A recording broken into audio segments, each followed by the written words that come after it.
அனைவருக்கும் அன்பான இனிய வணக்கம். வாழ்க வையகம், வாழ்க வளமுடன். குரு வாழ்க, குருவே துணை. இன்றைய வகுப்பில் நாம் பார்க்க இருக்கக்கூடிய பகுதி நாடக இலக்கியம். நாடக இலக்கியம் தொடர்பான தோற்ற செய்திகள் முதற்கொண்டு நாடக இலக்கியத்தை வளர்த்த ஆசிரியர்கள் வரைக்கும் இன்றைய வகுப்பில் நம்ம பார்க்க இருக்கோம். ஆக நாடகத்திற்கான தோற்றம், வித்து, தொல்காப்பியம், சங்க இலக்கியம், தொடர்ந்து சிலப்பதிகாரம், மணிமேகலை, அதை தொடர்ந்து இறையனார் களவியல் உரை, இந்த நூல்களின் வழியே நமக்கு பழங்கால நாடகங்கள் பற்றிய செய்திகளை நாம் அறிகின்றோம். கூத்த நூல் என்ற பெயர்ல ஒரு நூல் ஓலை ஏட்டுச்சூடையில கிடைச்சிருக்குங்க. கூத்த நூல் அது பழைய ஏட்டுச்சூடையிலிருந்து தற்காலத்துல அச்சிடப்பட்டு வெளியாகி இருக்கு. கூத்த நூல் என்பது இறையனார் களவியல் உரையை தொடர்ந்து நம்ம நாடக கலையினுடைய வித்து பார்த்தோம்னா பிற்கால சோழர் காலம். பிற்கால சோழர் காலத்துல நாடகங்கள் நடிக்கப்பட்டிருக்கின்றன, நடத்தப்பட்டிருக்கின்றன என்பதற்கு கல்வெட்டு சான்று உண்டு. குறிப்பாக தஞ்சாவூர் பிரகதீஸ்வரர் அந்த கோயிலினுடைய கல்வெட்டு பிற்கால சோழர் கால நாடக கலைக்கு ஒரு சான்றாக இருக்குது. குறிப்பா வைகாசி மாத விழாவுல விஜயராஜேந்திரனை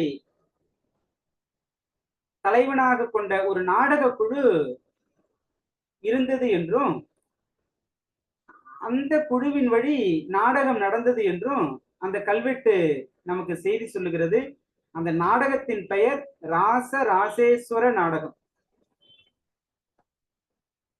ராச ராசேஸ்வர நாடகம். நாடகம் பற்றிய குறிப்புகளை தருகிற பழங்கால கல்வெட்டுகள் ஒரு 1000 ஆண்டுகளுக்கு முந்தைய கல்வெட்டுகளாக அறிய வருவன. பிரகதீஸ்வரர் கோயில் கல்வெட்டு, திருவள்ளீஸ்வரம் கோயில் கல்வெட்டு, திருக்கழுக்குன்றம் கோயில் கல்வெட்டு. இந்த நாடக குழுவின் தலைவனுக்கு வழங்கப்படுகிற அடைமொழி என்ன அப்படின்னா திருவாளன். திருவாளன், திருவாளன் என்பது.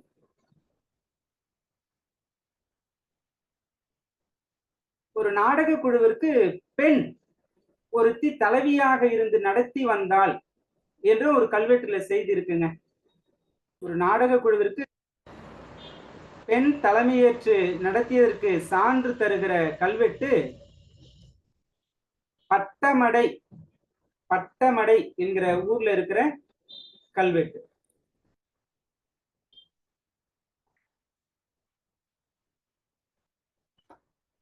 பட்டமடை கல்வெட்டு.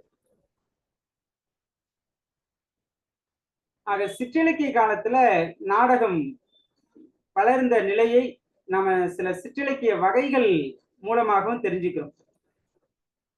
சிற்றிலக்கிய காலத்தில் நாடக வளர்ச்சியை அறிவுறுத்தும் சிற்றிலக்கிய வகைமைகள் என்னென்ன சிற்றிலக்கியங்களை சொல்லலாம்?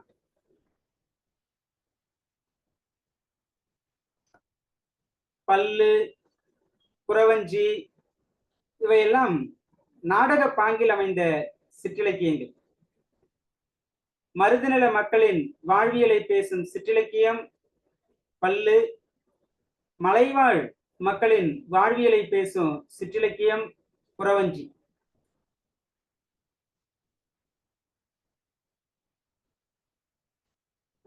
வடமொழியில நம்ம தமிழ்ல எப்படி கட்டியக்காரன் என்று ஒருத்தர் இருப்பார். அவர் எல்லா நேரத்திலையும் வருவார், துவக்கம் முதல் இறுதி வரைக்கும் இருப்பார். வடமொழியில அதே போல சூத்திரதாரன் என்று ஒருவர் இருப்பார். சூத்திரதாரன், சூத்திரதாரன். இவர் நாடகத்தினுடைய தொடக்கத்துல மட்டும்தாங்க இருப்பாரு. ஆனா தமிழில் வரக்கூடிய கட்டியங்காரன் என்பவன் துவக்கம் முதல் இறுதி வரைக்கும் எல்லா நேரத்திலும் இருப்பார். ஒரு நாடகம் முடிகிற போது இறுதியாக மங்கள பாட்டு இருக்கும். மங்கள பாட்டு இருக்கும். அதற்கு தரு என்று ஒரு பெயர் உண்டு. தரு என்கிற பெயரோடு அந்த பாடல் அமையும், மங்கள பாடல்.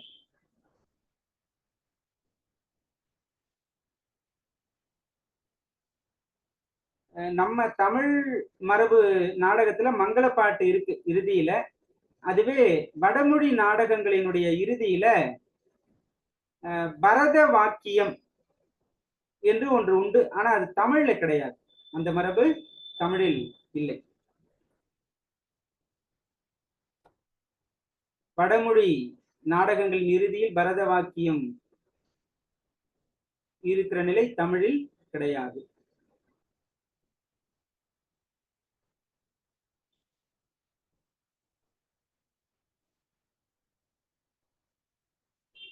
சரி, அடுத்த செய்தி பார்க்கலாம்.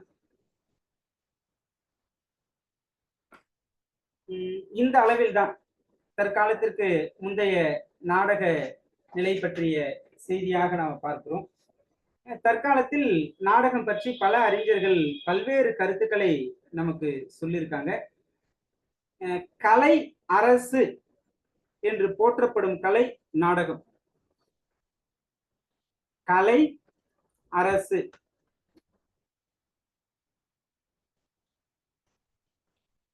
கலையரசு நாடகம். முத்தமிழ் என்கிற சொல்லாட்சி முதலில் இடம்பெறும் இலக்கியம் முத்தமிழ். எந்த இலக்கியங்க? பரிபாடல். முத்தமிழ் என்ற சொல்லாட்சி பெறும் முதல் நூலாக அறியப்படுவது பரிபாடல். தெரிமான் தமிழ் மும்மை தென்னன் பொறுப்பன் என்று அந்த நூல் சொல்லும். தெரிமான் தமிழ்.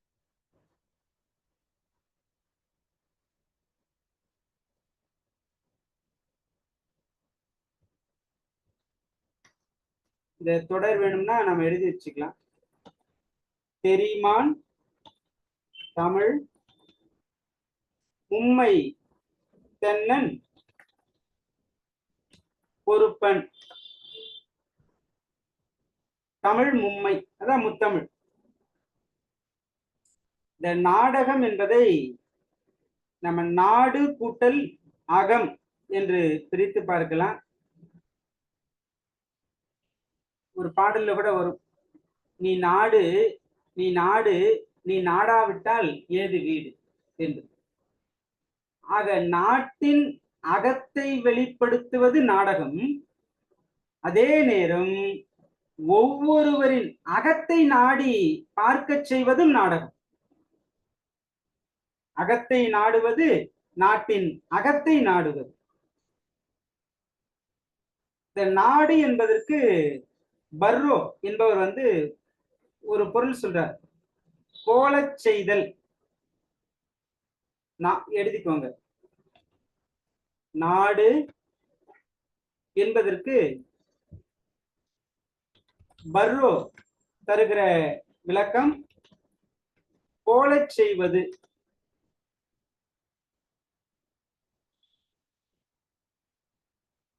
ஆங்கில நாடக மேதை யாரை குறிப்பிடலாம்? ஷேக்ஸ்பியர்.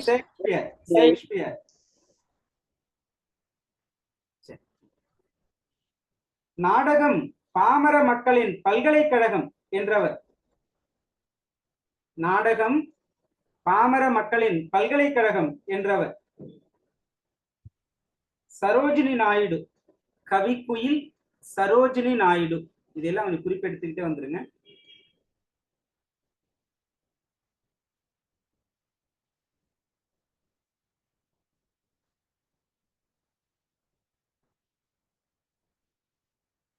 ஷேக்ஸ்பியர் தான் ஆஸ் யூ லைக் இட் அந்த நூல்ல சொல்லுவார், இந்த உலகத்தையே நாடக அரங்கமாகவும் மக்களை நடிகர்களாகவும் மக்களின் 7 பருவங்களை நாடகத்தின் 7 அங்கங்களாகவும் கற்பனை செய்து கூறியவர் ஆங்கிலத்தில் ஷேக்ஸ்பியர் அவர்கள். as you like it என்கிற நூல்ல.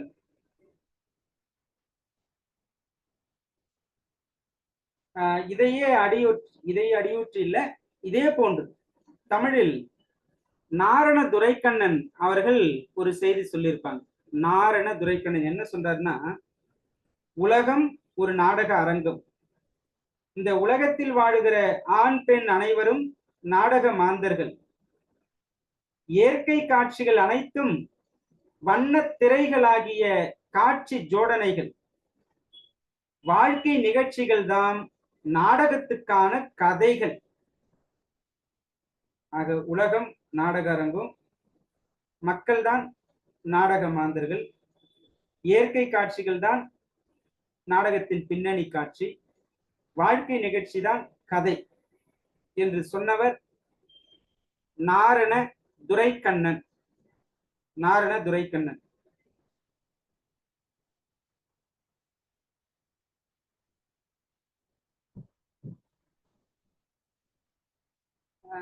இந்த ஆடல் கலை மிக்கவனுக்கு வைணவர்கள் வழங்கும் பெயர், அதாவது தாமும் ஆடி நம்மையும் ஆட்டுவிக்கும் அந்த ஆண்டவனுக்கு வைணவர்கள் வழங்கும் பெயர்.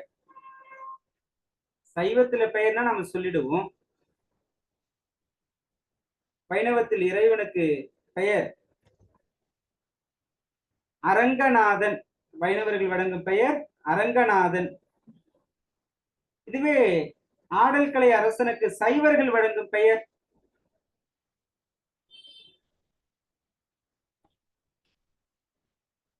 அம்பலவாணன்,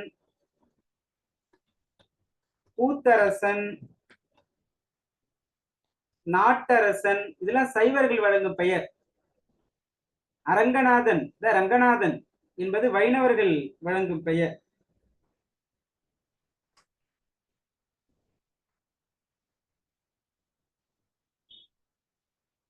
இது தேர்வில் கேட்கப்பட்ட செய்தி.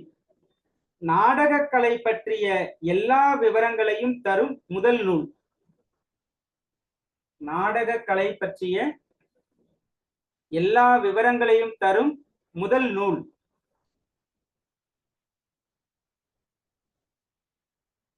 சிலப்பதிகாரம்.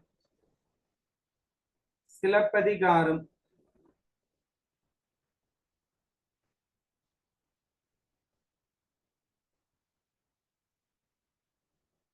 சரி, தொல்காப்பியத்துல ஒன்று வரும், நாடகம் என்கிற சொல் அடிப்படையாக கொண்டு. நாடக வழக்கினும் உலகியல் வழக்கினும் என்று நாடகம் பற்றி குறிப்பிடும் நூல் தொல்காப்பியம். நாடக வழக்கினும் உலகியல் வழக்கினும்.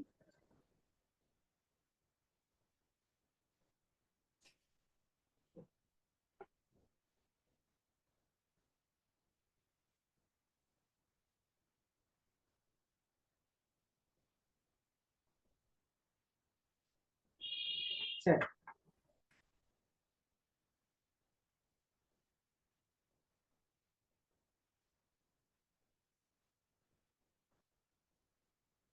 நடனத்துக்கும் நாடகத்துக்கும் என்ன வேறுபாடு? நடனம், நாடகம் இரண்டிற்குமான வேறுபாடு என்ன என்று பார்த்தோம்னா, தனி பாடல்களுக்கு தனித்தனியான அந்த பாடல்களுக்கு அபிநயம் பிடித்து ஆடினால் அது நடனம். தனி பாட்டுக்கு அபிநயம் பிடித்து ஆடுவது நடனம். அதுவே ஏதேனும் ஒரு கதை தழுவி வரும் பாடலுக்கு தகுந்தவாறு வேடத்தை புனைந்து கொண்டு தக்கவாறு ஆடுவது நாடகம். ஒரு கதை தழுவி வரும் பாடலுக்கு, ஒரு கதைக்காக ஆடினால் நாடகம், ஒரு பாடலுக்காக ஆடினால் அது நடனம். இன்றைக்கு நாடகம் பல நிலைகள்ல இருக்குங்க. ஐயா அது கொஞ்சம் தெளிவா சொல்லுங்க ஐயா, மாத்தி சொல்ற மாதிரி இருக்கு. அப்படியா? தனி பாடல், ஒரு நிமிஷம். தனி பாடல்களுக்கு அபிநயம் பிடித்து ஆடுவது நடனம். முதல்ல நாடகம்னு சொல்லிட்டீங்க ஐயா, அதுக்காக தாங்க. இல்ல, இப்ப கதை தழுவி வரும் பாட்டுன்னா நாடகங்க. தனித்தனி பாடல் என்றால் நடனம்.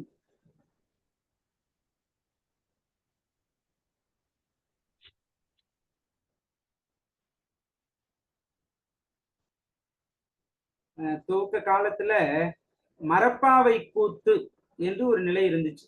மரப்பாவை கூத்து, பிறகு பொம்மலாட்டம், பொம்மலாட்டம், இந்த நிலைகள்லாம் வந்தது.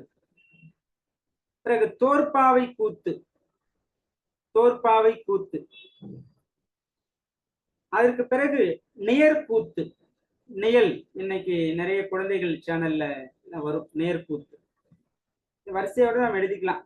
முதலில் மரப்பாவை கூத்து, அடுத்து பொம்மலாட்டம், அடுத்து தோற்பாவை கூத்து,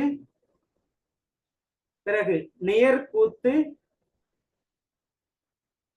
பிறகு நாட்டியம், நேர்கூத்துக்கு அப்புறம் நாட்டியம், நாட்டியத்திற்கு பிறகு நாட்டிய நாடகம், நாட்டியத்திற்கு அடுத்து நாட்டிய நாடகம், பிறகு இன்றைய நாடகம், இன்றைய நாடகம்.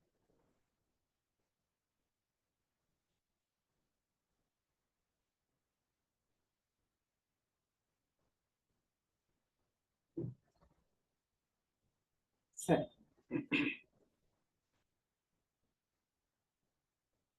இந்த நாடகம், இந்த சொல்லாடல் பயின்று வருகிற பழந்தமிழ் பாடலடிகள் என்று பார்த்தோம்னா பட்டினப்பாளையில ஒரு அடி வரும். பாடலோர்ந்தும் நாடகம் நயந்தும், பாடலோர்ந்தும் நாடகம் நயந்தும். இது பட்டினப்பாலை.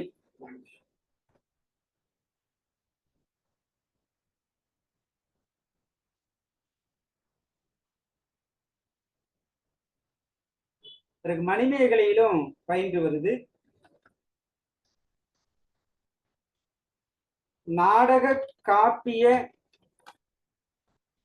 நன்னூல் நுனிப்போர் பாடல் சால் சிறப்பில் பரதத்து ஓங்கிய நாடகம் விரும்ப.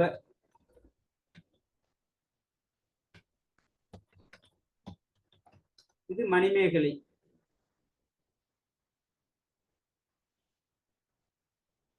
சீவக சிந்தாமணியில 45 இடங்களில் நாடகம் பற்றிய குறிப்பு இருக்குங்க. சீவக சிந்தாமணியில் 45 இடங்களில் நாடகம் பற்றிய குறிப்பு உண்டு.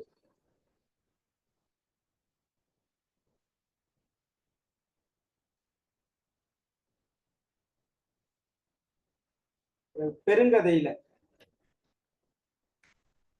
நயத்திரம் பொருந்த நாடகம் கண்டும் நன்புண தெளித்த நாடகம் போல்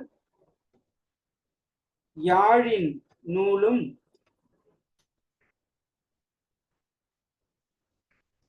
நாடக பொருளும் என்று பெருங்கதை குறிப்பிடுகிறது.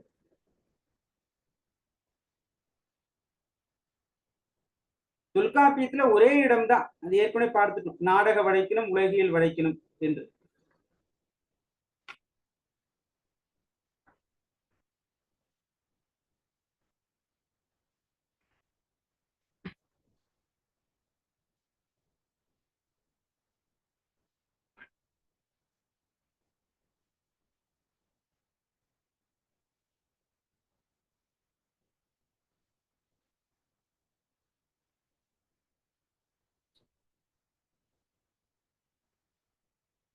தமிழ் நாடகத்தின் தாதா தாத்தா என்று சிறப்பிக்கப்படுபவர். தமிழ் நாடகத்தின் தாதா தாத்தா என்று சிறப்பிக்கப்படுபவர் நவாப் கோவிந்தசாமி ராவ். தமிழ் நாடகத்தின் தாதா தாத்தா.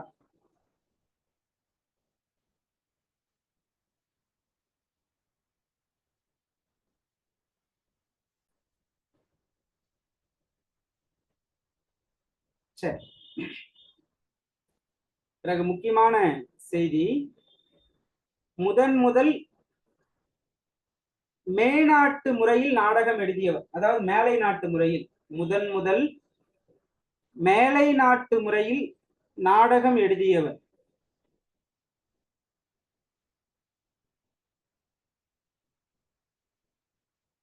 இவர்கள்லாம் பாடப்பகுதியை தாண்டி இருக்கக்கூடிய முக்கியமான நபர்கள். அதற்காக தான் இவர்களை பற்றி நம்ம முதல்ல பார்த்துடும். ஐயா, தமிழ் நாடகத்தின் தாதா தாத்தா சிறப்பிக்கப்படுபவர் யாருங்கய்யா? நவாப் கோவிந்தசாமி ராவ். சாட் பாக்ஸ்ல கொடுத்திருக்கேன் பாருங்க. நவாப் கோவிந்தசாமி ராவ். என்ன காரணம்னா, இவருக்கு முன்பு வரைக்கும் ஒரு நாடகம் அப்படின்னா மனம் போன போக்குல ஆடிட்டு இருந்தாங்க. ஆனா அதையெல்லாம் தாண்டி இன்றைக்கு நாம் காணுகிற அந்த மேடை அமைப்புக்கு ஏற்றபடி ஒரு கட்டுப்பாடு ஏற்படுத்தி ஒரு ஒழுங்குக்கு கொண்டு வந்தவரே இந்த நவாப் கோவிந்தசாமி ராவ் தான். அதனாலதான் இவரை தமிழ் நாடகத்தின் தாதா தாத்தா என்று சிறப்பிக்கிறாங்க. சரி, முதல் மேலை நாட்டு முறையில் நாடகம் எழுதியவர் காசி விஸ்வநாத முதலியார்.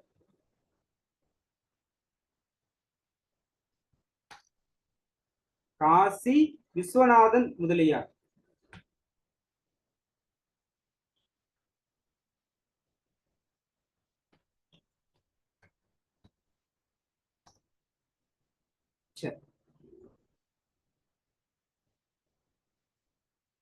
முதலில் மேடையில் நடிக்க பெற்ற சமூக நாடகம். முதலில் மேடையில் நடிக்க பெற்ற சமூக நாடகம்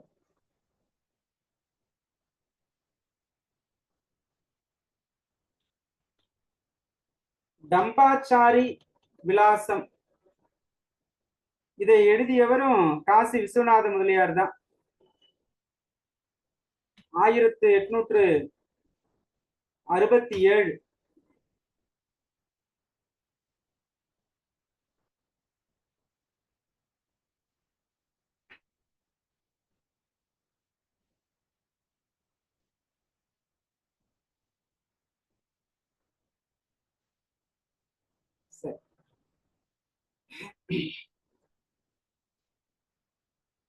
பிறகு முழுவதும் வசனத்தில் வந்த முதல் நாடகம். பாடல் இல்லாம முழுவதும் வசனத்தில் வந்த முதல் நாடகம் பிரதாப சந்திர விலாசம். பிரதாப சந்திர விலாசம் 1882 பாரதியார் பிறந்த ஆண்டு. இதை எழுதியவர் யாருன்னா திண்டிவனம் ராமசாமி ராஜா. திண்டிவனம் ராமசாமி ராஜா.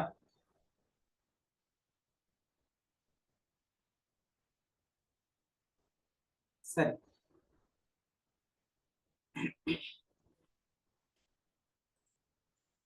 பிறகு முதலில் இந்துஸ்தானி மெட்டுக்கள் நுழைந்த முதல் நாடகம். முதலில் இந்துஸ்தானி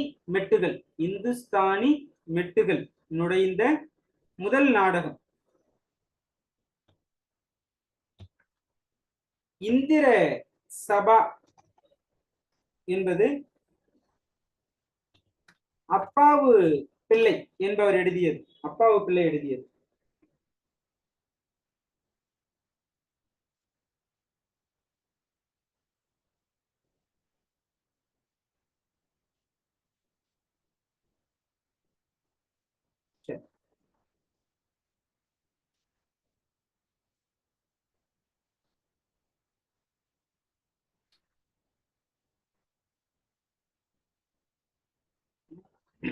அடுத்து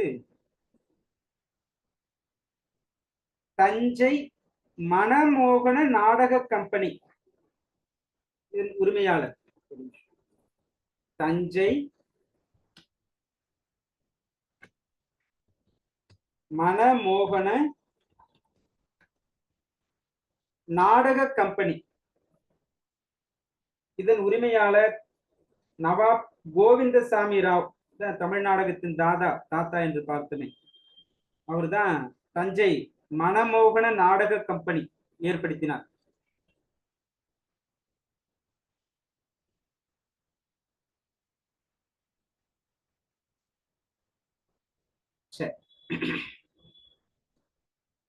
திருக்கல்யாண ராமையர் நாடக குழு.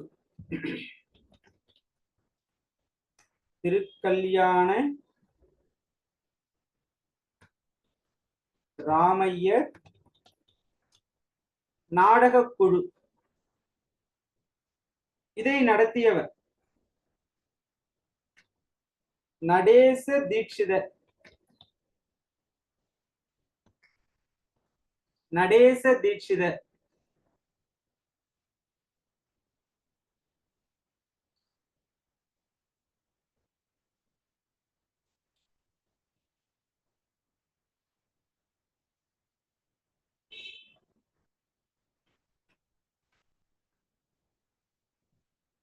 நமக்கு பாடப்பகுதியில இருக்கிற ஆசிரியர்கள்லாம் அதெல்லாம் தரவுகள் இருக்கு. நம்ம அதை பார்த்து நம்ம படிச்சுக்கலாம். அதை தாண்டிய கூடுதல் செய்திகள் இவையெல்லாம்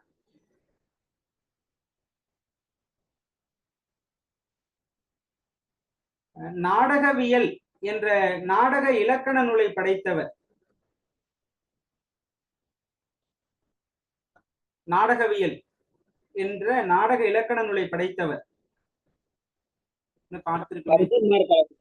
ஆமா, பரிதிமார் கலைஞர். சரி, அந்த களவழி 40 கதையை அடிப்படையாக கொண்டு எழுதப்பட்ட நாடகம்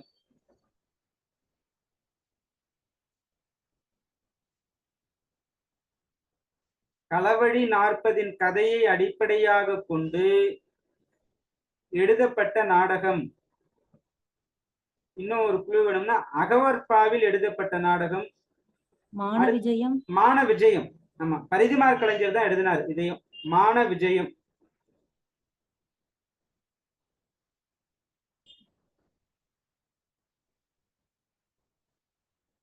அடுத்து சந்த சரப கவி என்று சிறப்பிக்கப்படுபவர். இந்த கவியை நம்ம ஏற்கனவே பார்த்துட்டோம். சந்த சரப கவி என்ற பட்டம் பெற்றவர்.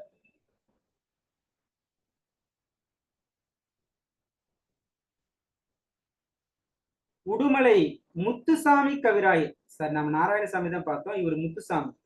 உடுமலை முத்துசாமி கவிராயர்.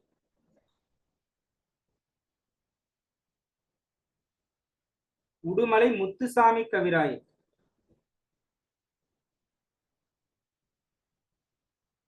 அடுத்து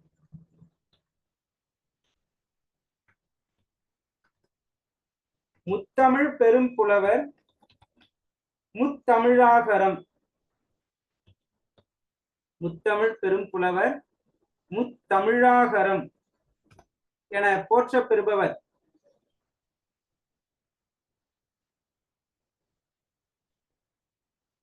ஏகை சிவ சண்முகம் பிள்ளை.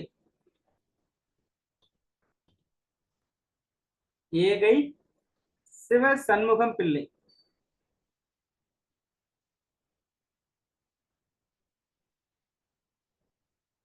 பரிதிமார் கலைஞர் எழுதிய நாடகங்கள், பிற நாடகங்கள் ஏற்கனவே நாம பார்த்தது மான விஜயம்னு ஒண்ணு பார்த்திருக்கோம். அதை தாண்டி பரிதிமார் கலைஞர் எழுதிய நாடகங்கள் ரூபாவதி, கலாவதி, ரூபாவதி, கலாவதி,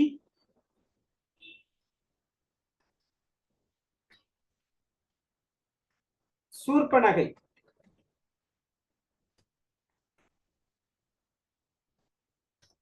ரூபாவதி, கலாவதி, சூர்பனகை. மான விஜயம் ஏற்கனவே நாம சொல்லியிருக்கோம்.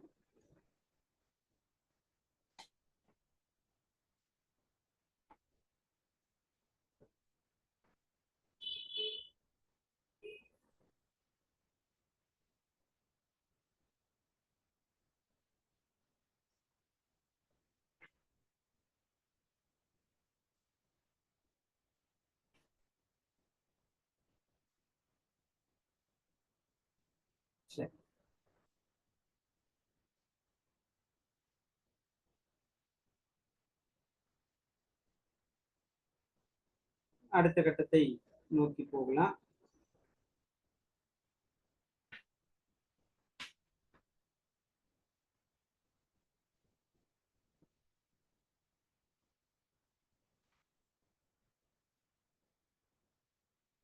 ஒவ்வொரு சமயம் சார்ந்த படைப்புகளிலும் நாடக இலக்கியங்கள் வந்திருக்கு.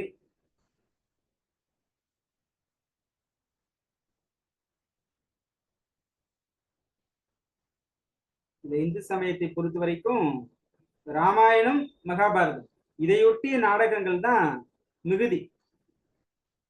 அதோடு பெரிய புராணம், திருவிளையாடற் புராணம், கந்த புராணம் இவையொட்டிய நாடகங்களும் உண்டு. இஸ்லாம், கிறித்துவம் சமயம் சார்ந்த நாடகங்களும் உண்டு.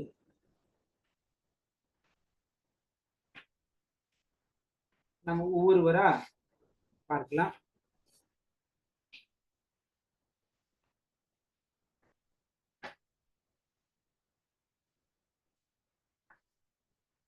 முதலில் நமக்கு நாடகக்கலை அறிஞர்கள், நாடகக்கலை வளர்த்தவர்களா ஒரு 12 பேர். அதுல நாடக பிரதிகள் வாயிலாக கலையை வளர்த்தவர்களா ஒரு 2 பேர். பிறகு நவீன நாடக இயக்கங்களுக்கு உரிய நபர்களா ஒரு 3 பேர். பிறகு சபா நாடகங்கள் பற்றிய தலைப்பு, அதோடு நவீன நாடக உருவாக்கம் என்கிற வகையில் ஒரு 6 பேர். இப்படியாக பாடத்திட்டத்துல நமக்கு நாடக ஆசிரியர்கள் பற்றிய பெயர்கள் கொடுக்கப்பட்டிருக்கு.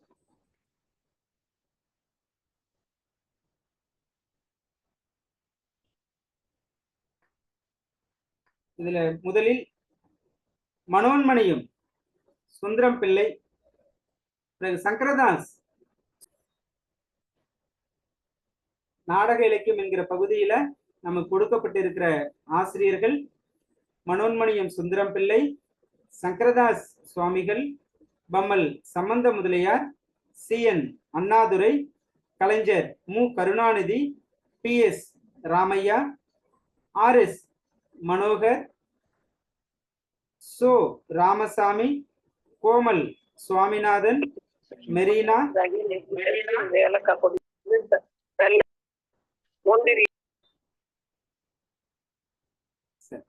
அரந்தை நாராயணன், சுஜாதா இவர்கள் எல்லாம் நாடகங்கள் என்கிற பகுதியில நமக்கு முதலாவதாக கொடுக்கப்பட்டிருக்கிற நாடக ஆசிரியர்கள்.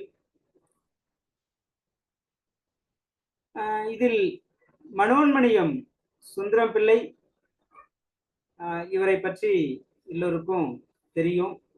இல்ல வரலாற்று ஆய்வாளர்.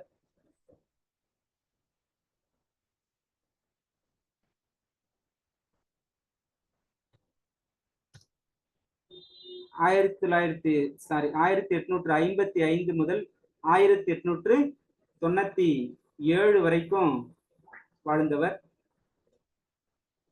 இவருடைய நாடக பங்களிப்பு நாம் அறிந்ததுதான். அதன் அடிப்படையில தான் இவருக்கு மனோன்மணியம் என்கிற ஒரு பட்ட பெயரே தன்னுடைய பெயருக்கு முன்பாக அமைந்தது. இவர் எழுதிய ஒரே ஒரு இந்த புனைவு நூலே மனோன்மணியம் என்கிற நாடகம் தான். 1891 இந்த மனோன்மணியம் நாடகம் வெளிவந்த ஆண்டு.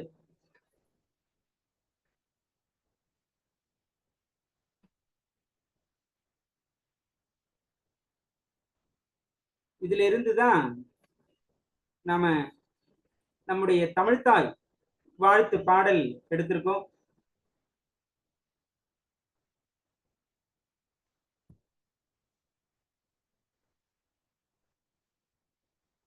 ஆயிரத்தி 1891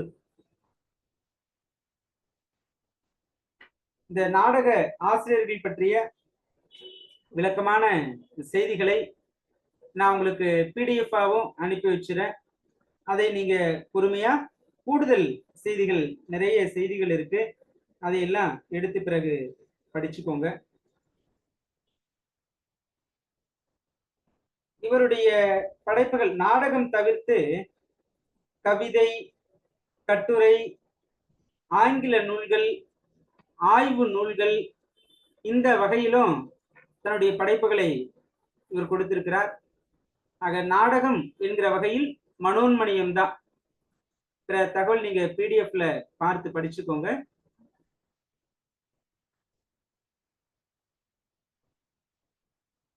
சங்கரதாஸ் சுவாமிகள்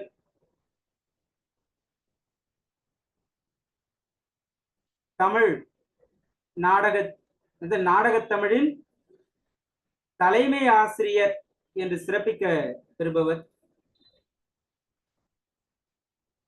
சங்கரதாஸ் சுவாமிகள் 1867 முதல் 1922 வரைக்கும் வாழ்ந்தவர். நாடக உலகத்துல ஒரு முதன்மையான ஆளுமை என்றால் இவர்தான். நாடகத் தமிழின் தலைமை ஆசிரியர்.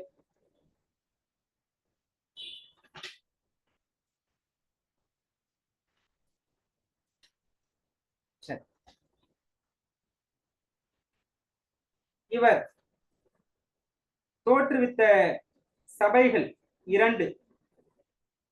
சமரச சன்மார்க்க நாடக சபை. இதை எழுதிக்கோங்க. சமரச சன்மார்க்க நாடக சபை.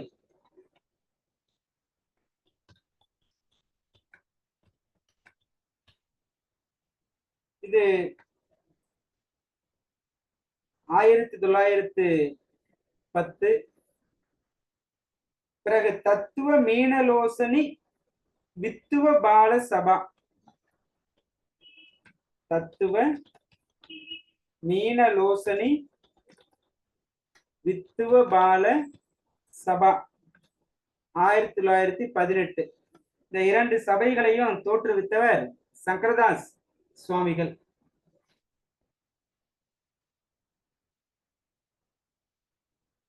ஒரே இரவுல ஒரு நாடகத்தை முழுமையா எழுதி முடிக்கக்கூடிய திறமை பெற்றவர் சங்கரதாஸ் சுவாமிகள்.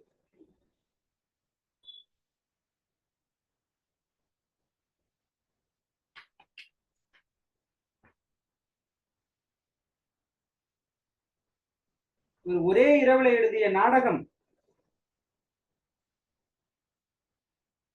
அதுவும் 100க்கும் மேற்பட்ட பாடல்கள், 4 மணி நேரம் நடைபெறக்கூடிய ஒரு நாடகம் உரையாடலோடு எழுதி முடிச்சிருக்காருங்க. அந்த நாடகம்தான் அபிமன்யு சுந்தரி. அபிமன்யு சுந்தரி ஒரே இரவில் சங்கரதாஸ் சுவாமிகள் அவர்களால் எழுதப்பட்ட நாடகம்.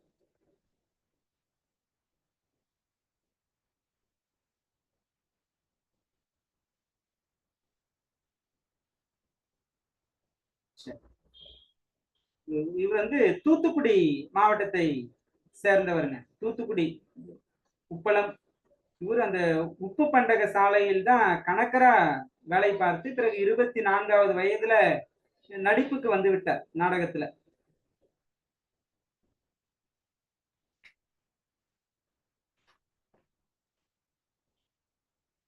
இவரை தமிழ் நாடக தலைமை ஆசிரியர் என்று அழைத்தவர்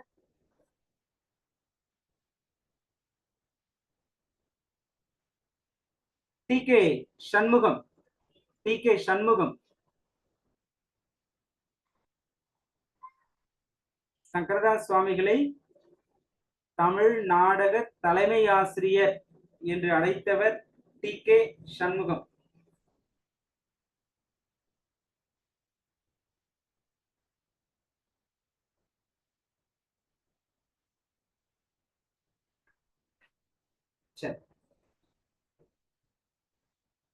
இவர் சுமார் 40க்கும் மேற்பட்ட நாடகங்களை எழுதியிருக்கிறாருங்க.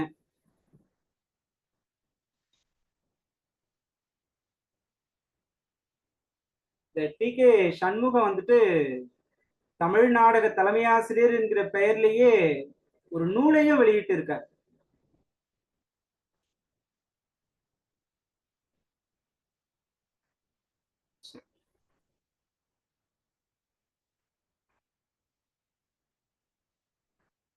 இவருடைய நூல்களை நிச்சயம் நாம நினைவில் வைத்துக் கொள்ளணும்.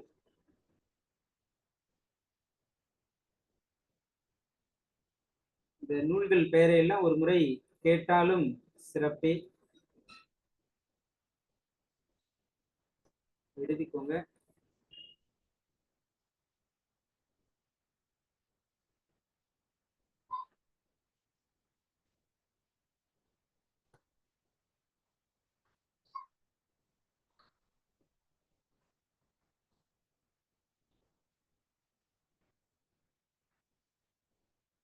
சதி அனுசுயா, சுலோச்சனா சதி, சத்தியவான் சாவித்ரி, இரணியன் அல்லது பிரகலாதன் நாடகம், அல்லி சரித்திரம், அபிமன்யு சுந்தரி அல்லது வத்சலா கல்யாணம், பவளக்குடி சரித்திரம், வள்ளி திருமணம், லவகுசா, ஹரிச்சந்திர மயான காண்டம், கோவலன் சரித்திரம், சீமந்தனி, நல்லத்தங்கால், லலிதாங்கி, ஞான சௌந்தரி, சித்ராங்கி விலாசம், கர்வி பார்ஸ், மார்க்கண்டேயர், ராமராவண யுத்தம், நலத்தமயந்தி, காந்தர்வதத்தை, மணிமேகலை, சிறுதொண்டர், மயில் ராவணன், பாதுகா பட்டாபிஷேகம், லங்கா தகனம், மன்மத தகனம், வாலி மோட்சம், பிரபுலிங்க லீலை, குர்ஜோஷா நூர்ஜஹான், அலி பாதுஷா, அலாவுதீன், தேசிந்திராஜன், மதுரை வீரன், வீரபாண்டிய கட்டபொம்மன், பூதத்தம்பி, மணி மாளிகை, தால் beach, மாபாரா, Gulaebaghavali, Sarasa Sallapa Ullasa Manoranjani, Singaralochana, Mricchakatika, Laila Majnu, Cymbeline, Romeo Juliet, Julius Caesar, Tantralankaram, Kamasal Jaman, Deva Manohari. 50 படைப்புகளை இவர் கொடுத்திருக்கிறார்.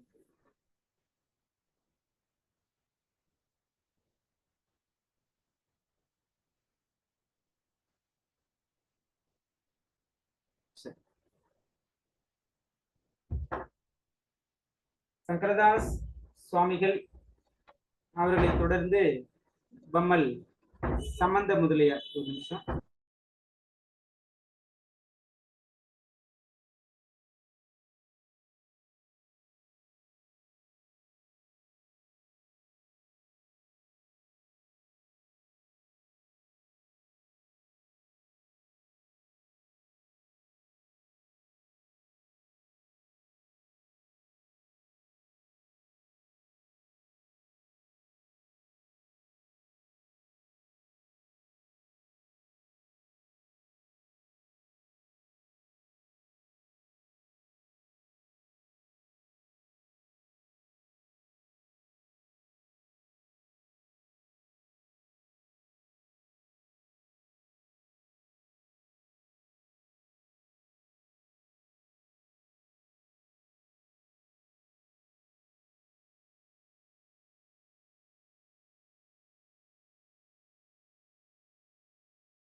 நாடகத்தினுடைய பெயர்களை எல்லாம் எழுதியிருப்பீங்கன்னு நினைக்கிறேன்.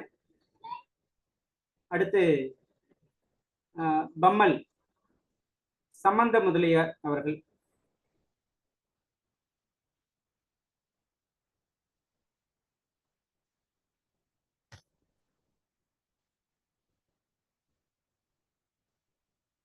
ஆயிரத்து 873 முதல் 1964 வரைக்கும் வாழ்ந்தவர் பம்மல் சம்பந்த முதலியார் அவர்கள்.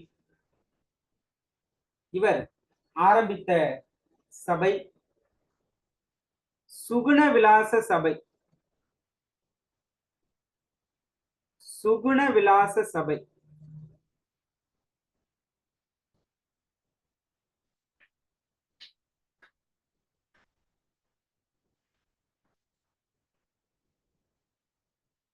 சென்னையை சேர்ந்தவர் இவர். தமிழ் நாடக தந்தை என சிறப்பிக்கப்படுபவர். தமிழ் நாடக தந்தை.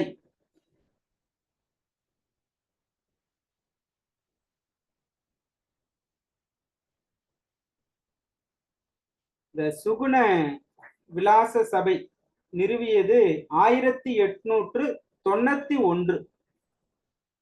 1891.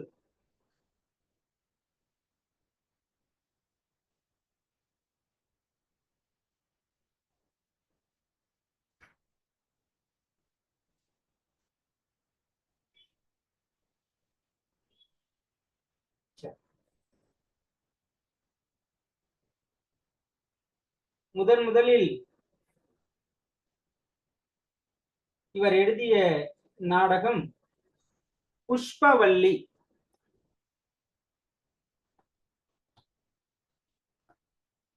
புஷ்பவல்லி பம்மல் சம்பந்த முதலியாரின் முதல் நாடகம் புஷ்பவல்லி.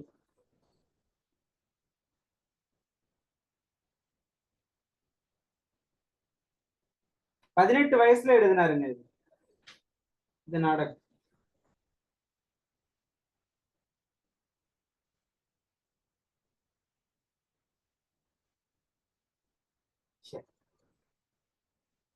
சற்றேறக்குறைய 80 நாடகங்களை இவர் எழுதியிருக்கார்.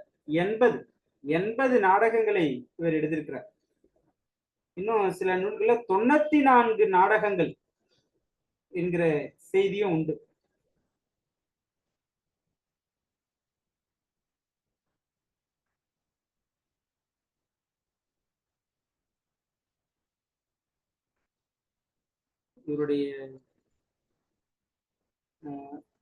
இவருடைய வாழ்க்கை வரலாற்றை என் சுயசரிதை என்கிற பெயரில் இவரே எழுதியிருக்கிறார். என் சுயசரிதை.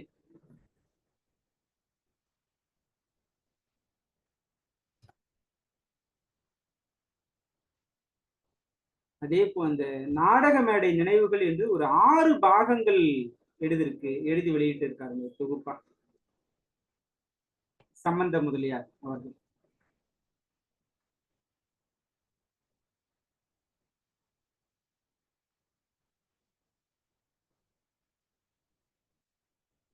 இவர் ஏறிய மேடைகள், நடிப்புக்காக ஏறிய மேடைகள் 850 மேடைகளில் ஏறி நடிப்பை வெளிப்படுத்தியிருக்கார்.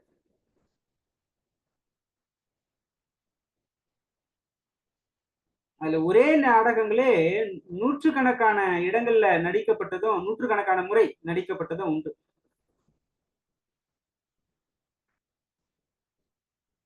இவருடைய சுகுண விலாஸ் சபை முக்கியமானது. முதல் நாடகம் புஷ்பவல்லி. இவர் ஆங்கில அரசோட ராவ் பகதூர் பட்டத்தை பெற்றிருக்கிறார். ராவ் பகதூர் ஆங்கில அரசின் ராவ் பகதூர் பட்டமும், இந்திய அரசின் பத்மபூஷன் விருதும் பெற்றிருக்கிறார்.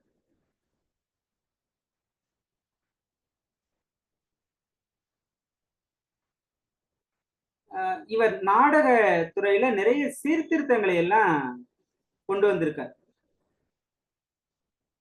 அதற்கு முன்பெல்லாம் ஒரு கால வரையறை இல்லாம இரவு முழுக்க நடத்தலாம் என்று இருந்த ஒரு சூழல ஒரு நாடகத்தை ஒரு 3 மணி நேரம் என்று ஒரு கால அளவுக்குள்ள கொண்டு வந்தவரும் இவருதான்.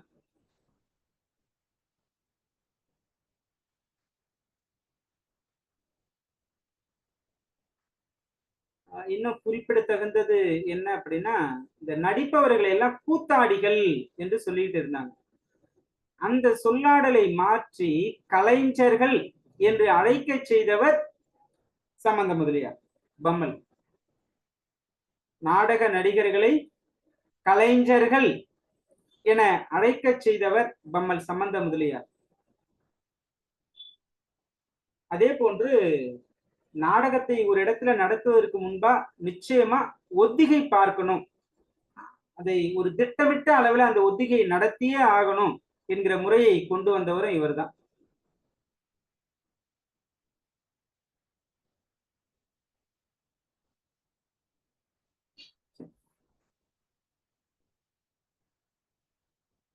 இந்த வசனங்கள்ல நிறைய அடுக்குமொழியா பேசுவாங்க. அப்படிலாம் விட்டுட்டு எல்லாருக்கும் இயல்பா புரியும்படி வாக்கியங்களை அமைத்து நாடக கதையை இயற்றியவர் இவர்.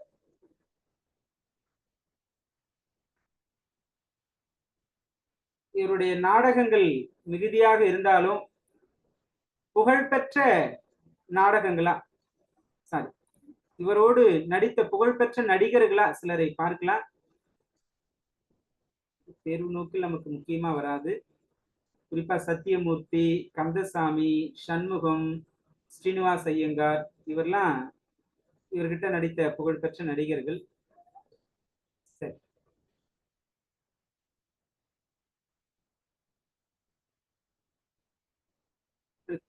நாடக பேராசிரியர் என்கிற விருது இவர் பெற்றிருக்கிறார். நாடக பேராசிரியர்.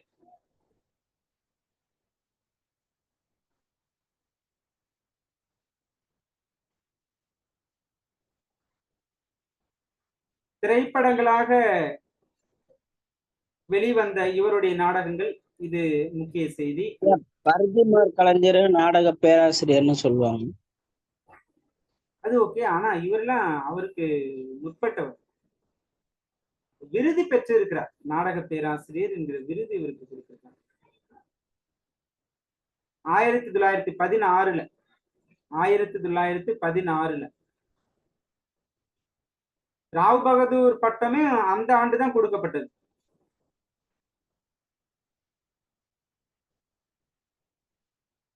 பத்மபூஷன், உங்களுக்கு அந்த செய்தியை நான் கொடுத்துறேன். பத்மபூஷன் விருது 1959. சங்கீத நாடக அகாதமி விருது 1959. 2009 இவருடைய படைப்புகள் நாட்டுடைமை ஆக்கப்பட்டன.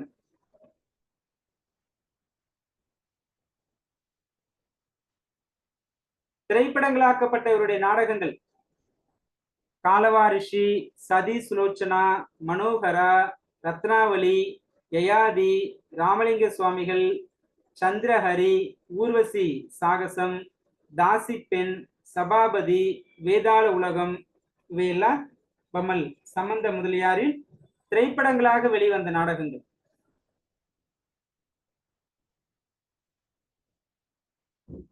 இவருடைய வாழ்க்கை வரலாற்று நூல் தான் என் சுயசரிதை என்பது ஏற்கனவே நாம் குறிப்பிட்டோம்.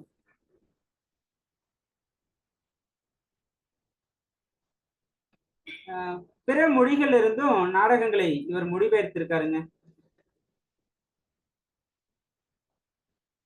குறிப்பா அமலாதித்யன், நீ விரும்பியபடியே, மகபதி, சிம்மலநாதன், வணிபுர வாணிகன்.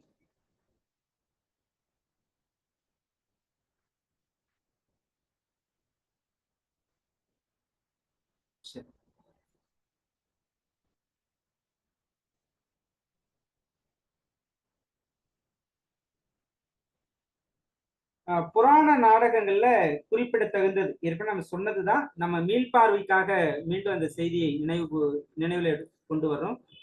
புராண நாடகங்கள்ல குறிப்பிடத்தகுந்தது சதி சுலோசனா, காலவரிஷி, யயாதி. சதி சுலோசனா, காலவரிஷி, யயாதி. பிறகு எல்லல் நாடகங்கள். இதுல குறிப்பிடத்தகுந்த படைப்பு புத்த அவதாரம்,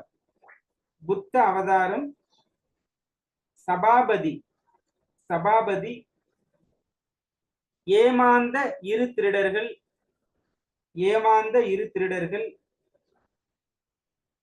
சதி சக்தி வைகுண்ட வைத்தியர்.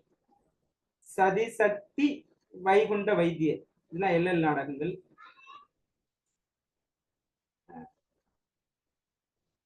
சமூக நாடகங்கள். இவருடைய சமூக நாடகங்கள்ல குறிப்பிடத்தகுந்த படைப்புகள் கலையோ காதலோ.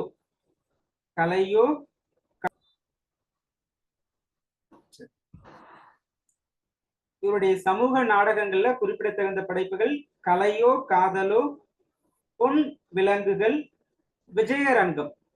நான் உங்களுக்கு கொடுக்குற மெட்டீரியலை தாண்டிய சில பொது செய்திகளை நான் உங்களுக்கு கொடுத்துக்கிட்டு இருக்கேன்.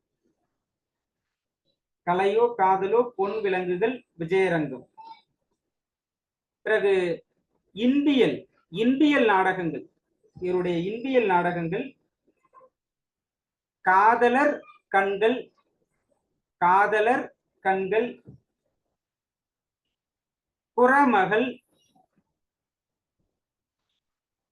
புறமகள், தாசி பெண், மனோகரன், மனோகரன். இவையெல்லாம் இந்தியல் நாடகங்கள். மனோகரன் முக்கியமான நாடகம். பிறகு துன்பியல். துன்பியல் நாடகத்துல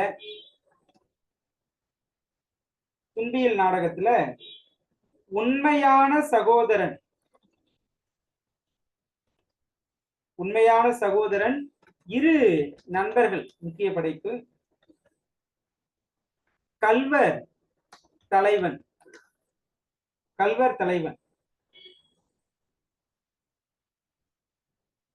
பிறகு அரசியல் சார்ந்த நாடகம், அதான் நாட்டுப்பற்று நாடகம். அரசியல் நாட்டுப்பற்று நாடகங்கள்ல குறிப்பிடத்தகுந்த நாடகம் இந்தியனும் ஹிட்லரும். இந்தியனும் ஹிட்லரும், ராஜபுரத்து வீரன், ராஜபுரத்து வீரன், தீயின் சிறு திவலை, தீயின் சிறு திவலை.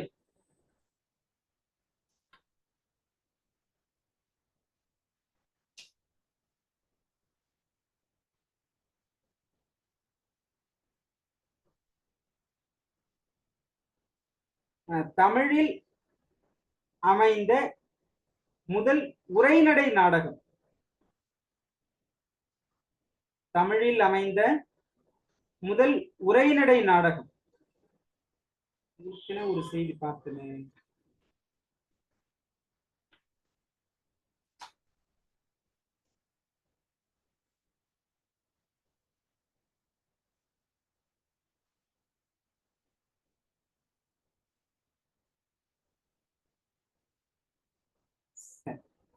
நம்ம என்ன செய்தி ஒப்பிட்டு பார்த்துக்கலாம்.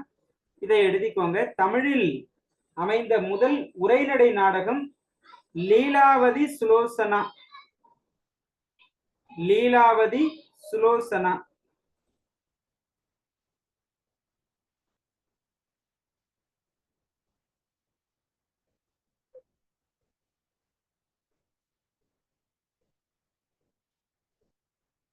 ஏற்கனவே ஒண்ணு என்ன பார்த்தோம்னா, முழுவதும் வசனத்தில் வந்த முதல் நாடகம் என்று பார்த்தோம். பிரதாப சந்திர விலாசம் 1882 திண்டிவனம் ராமசாமி ராஜா எழுதினது என்று பார்த்திருக்கோம்.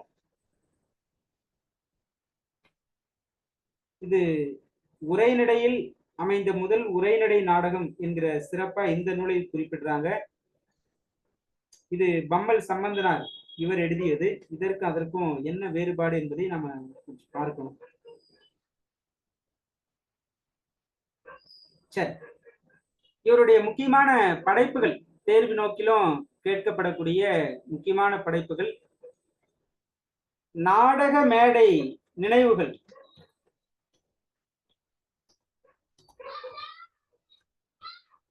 நாடக மேடை நினைவுகள்,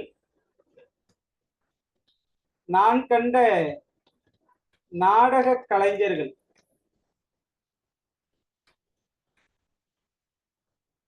நடிப்பு கலையில் தேர்ச்சி பெறுவது எப்படி,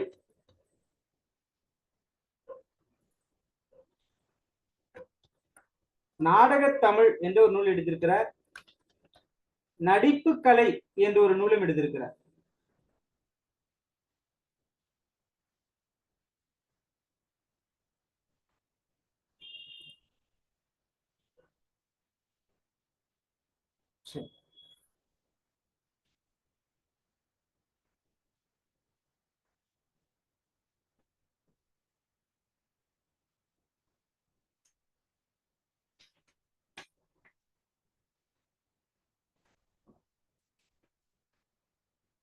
பிறகு CN அண்ணாதுரை, நடராசன் அண்ணாதுரை அவர்கள். இவரை பற்றிய அறிமுகம்லாம் நம்ம மீண்டும் நம்ம பார்க்க வேண்டியதில்லை, நேரடியா படைப்புகளுக்குள்ளாக போய்விடலாம்.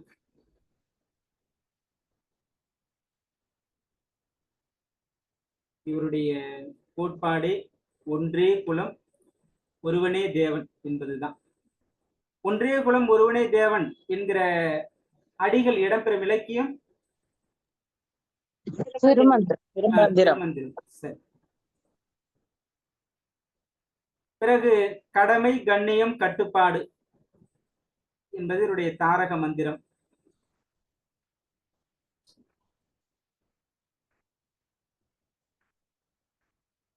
இவருடைய அரசியல் சார்ந்த செய்திகள்லாம் மிகுதியா இருக்கு, இதெல்லாம் ஒரு பக்கம் அப்படியே இருக்கட்டும்.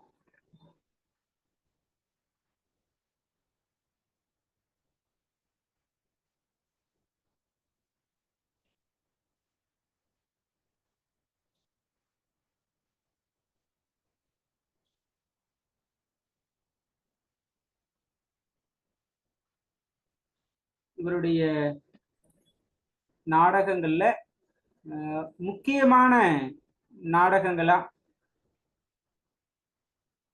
நல்ல தம்பி, இது திரைப்படமா வந்திருக்கு. நல்ல தம்பி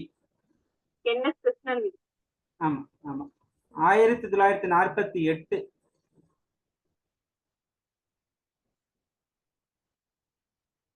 இந்த ஜமீன் ஒழிப்பு முறையை வலியுறுத்தி எடுக்கப்பட்ட திரைப்படம் நல்ல தம்பி.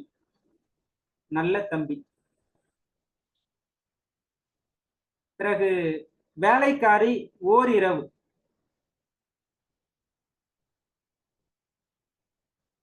வேலைக்காரி ஓர் இரவு.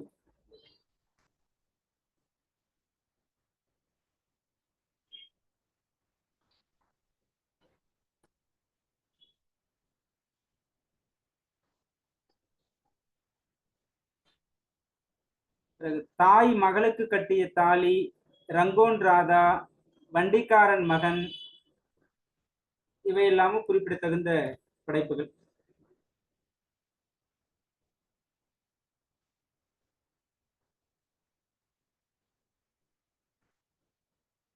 மேலும் இவருடைய சிறந்த படைப்புகளை எதையெல்லாம் சொல்லலாங்க நாடகம் என்கிற அளவில் மட்டும்? சிவாஜி கண்ட இந்து சாம்ராஜ்யம். அதுல நடிச்சனாலதான் சிவாஜி கணேசன் என்ற பெயரே கணேசன். சரி, சிவாஜி கண்ட இந்து சாம்ராஜ்யம்.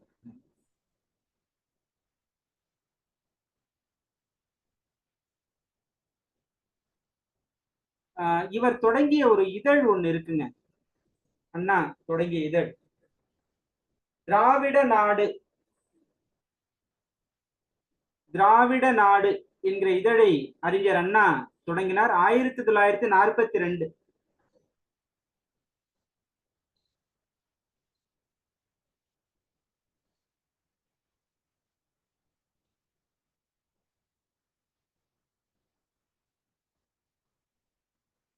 இந்த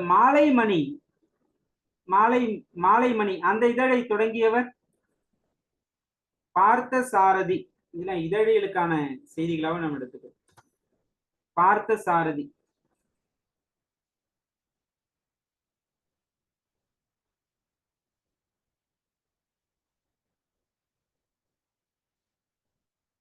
இவர் தொடங்கிய வார இதழ் காஞ்சி என்பது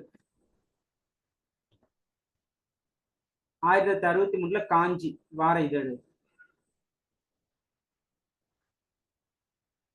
ஆங்கிலத்துல ஒரு வார இதழ் தொடங்கினார், ஹோம்லேண்ட்.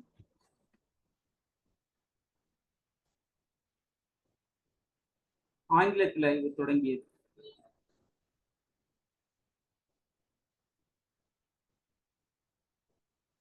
ஒரு இறப்பு கூட்டம், ஒரு கின்னஸ் சாதனை அப்படின்னா அது இவருக்கு தான் உரியது.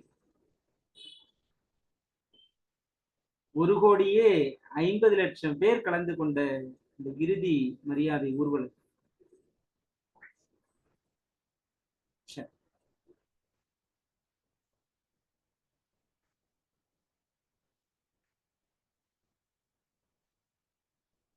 தமிழ்நாட்டுல எங்கு பார்த்தாலும் இருக்கக்கூடிய பெயர்கள்ல முதன்மையான மிகுதியான பெயர் யாருதுன்னா இது இவருடைய பெயராகத்தான் இருக்கும், அறிஞர் அண்ணா.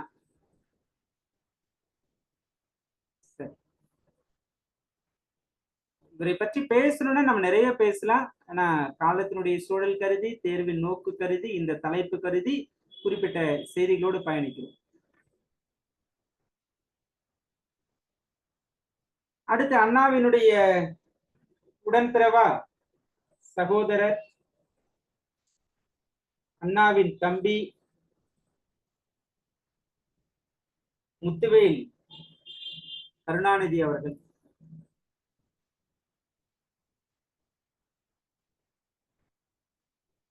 இவரை பற்றிலாம் ஓராண்டா தமிழ்நாடு பேசாத பேச்சில்ல, நடத்தாத நிகழ்ச்சி இல்லை.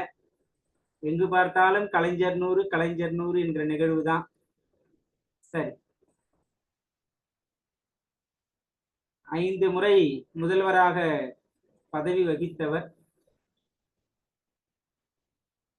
இவர் துவங்கிய இதழ்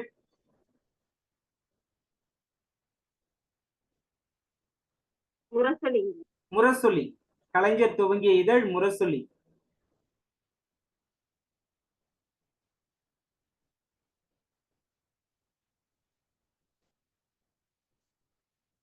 இவர்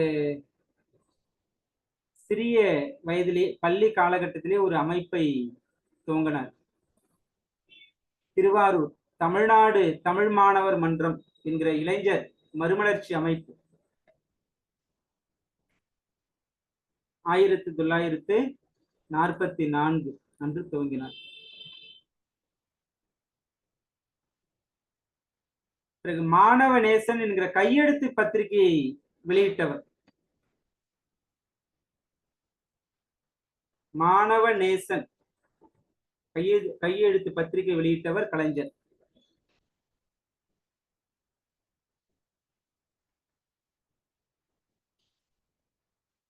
முரசொலி வெளியிட்ட ஆண்டு முதலாக 1942.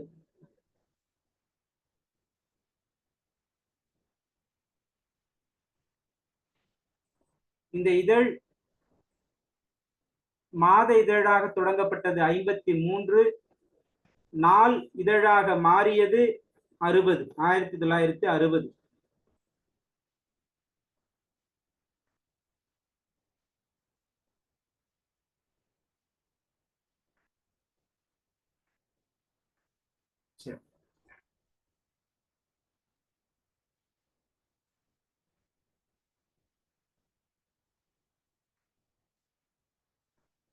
இவருக்கு 3 மனைவிகள் என்பதெல்லாம் எல்லோருக்கும் தெரிந்த செய்தி. பத்மாவதி, அந்த அம்மையாருக்கு பிறந்தவர் தான் மூகா முத்து. பிறகு தயாளு அம்மாள், அவருக்கு பிறந்தவர்கள் தான் மூகா அழகிரி, மூகா ஸ்டாலின், செல்வி, மூகா தமிழரசு. ராசாத்தி அம்மாள், அவருக்கு பிறந்தவர் தான் கனிமுடி. 75 திரைப்படங்களுக்கு கதை, திரைக்கதை, வசனம் எழுதியிருக்கிறாரு.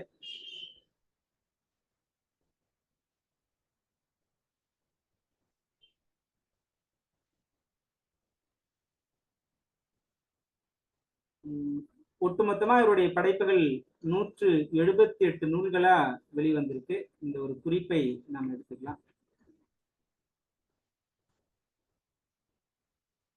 ஆக புதினம் 15, நாடகம் 20, சிறுகதை 15, கவிதைகள் 210. பிறகு கடிதங்கள், நண்பனுக்கு உடன்பிறப்பே என்கிற தலைப்புல கடிதங்கள் நிறைய எழுதியிருக்கிறார்.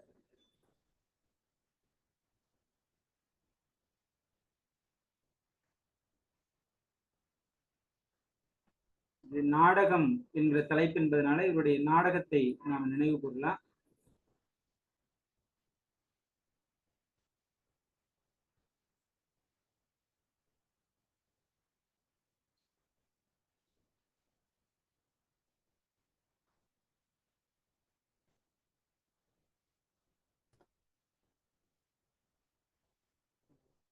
பெயர்களை நாம் எழுதிப்போம், பிறகு இதை பற்றி பார்க்கலாம்.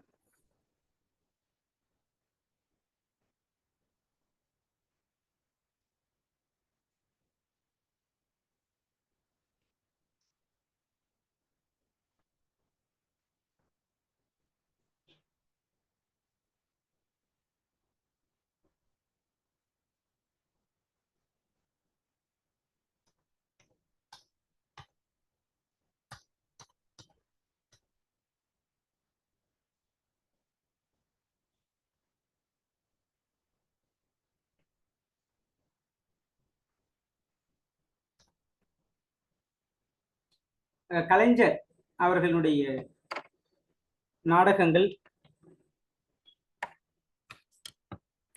அனார்கலி, உதயசூரியன், உன்னைத்தான் தம்பி, இளைஞன் குரல், ஒரே முத்தம், காகிதப்பூ என்று ஏற்கனவே ஒருவருடைய படைப்பை நம்ம பார்த்திருக்கோம், எங்கன்னு பாருங்க. சாக்ரட்டிஸ், சாம்ராட் அசோகன், சிலப்பதிகாரம் நாடக காப்பியம், சேரன் செங்குட்டுவன், திருவாளர் தேசியம் பிள்ளை, தூக்கு மேடை, நச்சுக்கோப்பை, நான்மணி மாலை, நானே அறிவாளி, பரதயானம், பரபிரம்மம், பலிபீடம் நோக்கி, பிரேத விசாரணை, புனித ராஜ்யம், மணிமகுடம், மகான் பெற்ற மகன், மந்திரி குமாரி, வாழ முடியாதவர்கள், இதெல்லாம் இவருடைய நாடகங்கள்.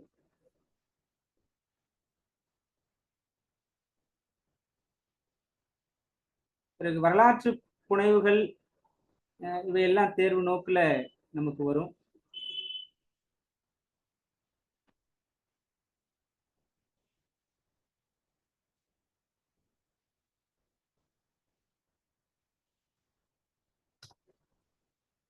ரோமாபுரி பாண்டியன், தென்பாண்டி சிங்கம், பாயும் புலி, பண்டாரக வன்னியன், பொன்னர் சங்கர், ஏற்கனவே பல தேர்வுகளில் கேட்கப்பட்ட பகுதிகள் இவையெல்லாம்.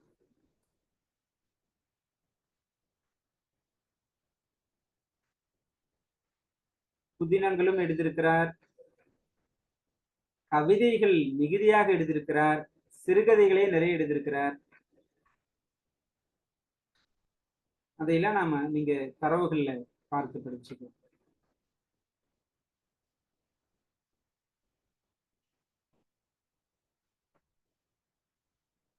சரி,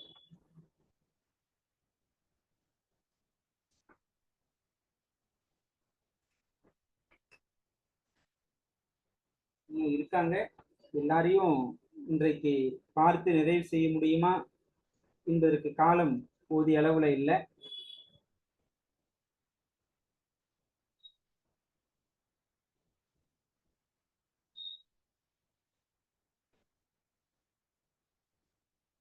சரி, இதுவரைக்கும் நாம் பார்த்த ஆசிரியர்கள் மனோன்மணியும் சுந்தரம் பிள்ளை, சங்கரதாஸ் சுவாமிகள், பம்மல் சம்பந்த முதலியார், CN அண்ணாதுரை, கலைஞர் மு கருணாநிதி, PS ராமையா, அடுத்ததாக இருக்கக்கூடிய 5 பேரை இன்றைக்கு நாம அவர்களுடைய நாடக சிந்தனைகளை பார்த்திருக்கோம்.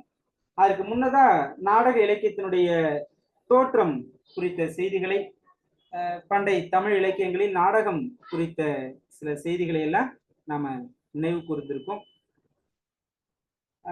இந்த அளவில் இன்றைய வகுப்பை நிறைவு செய்யலாம் என்று நினைக்கிறேன். காரணம், நம்ம வாசிப்புக்கு நிறைய நேரத்தை கொடுக்க வேண்டியிருக்கு. அதே நேரத்துல முக்கியத்துவம் கருதி சில செய்திகளை எல்லாம் தற்பொழுது நினைவுக்கு கொண்டு வந்திருக்கோம்.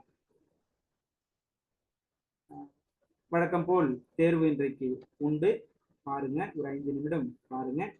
நம்ம வகுப்பை நிறைவு செய்யலாம். அனைவருக்கும் நன்றி.